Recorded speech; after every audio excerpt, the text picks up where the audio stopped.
আফগানিস্তানে তালেবানের আরোপিত নিষেধাজ্ঞা নারী শিক্ষা ও কর্মসংস্থানে বড় ধাক্কা হয়ে দাঁড়িয়েছে। সরকারি খাতের অধিকাংশ চাকরিতে নারীদের নিষিদ্ধ করা হয়েছে এবং মেয়েদের শিক্ষার সুযোগ সীমিত করা হয়েছে মাত্র ১২ বছর বয়স পর্যন্ত। ২০২১ সালে ক্ষমতায় ফেরার পর থেকে এই নীতিগুলো কার্যকর করে তালেবান, যা এখন দেশের মানব সম্পদ কাঠামোকে দুর্বল করে দিচ্ছে।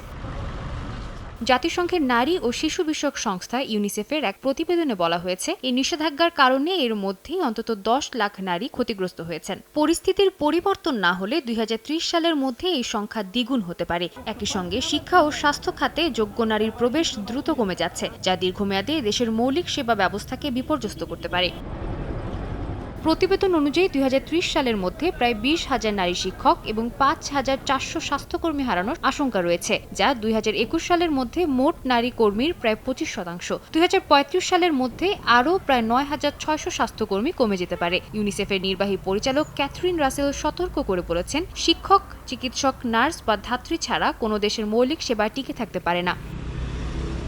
এই সংকটের সরাসরি প্রভাব পড়বে অর্থনীতিতেও। ইউনিসেফ বলছে, নারী কর্মী ঘাটতি বছরে অন্তত ৫৩০ কোটি আফগানি বা প্রায় ৮,৪০,০০,০০০ অর্থনৈতিক ক্ষতি ডেকে আনতে পারে। সংস্থাটি তালেবান কর্তৃপক্ষকে নারীদের শিক্ষা ও শ্রমবাজারে অংশগ্রহণ নিশ্চিত করার আহ্বান জানিয়েছে, নইলে দেশটি এক গভীর মানবিক ও অর্থনৈতিক সংকটে পড়বে বলে সতর্ক করেছে তারা।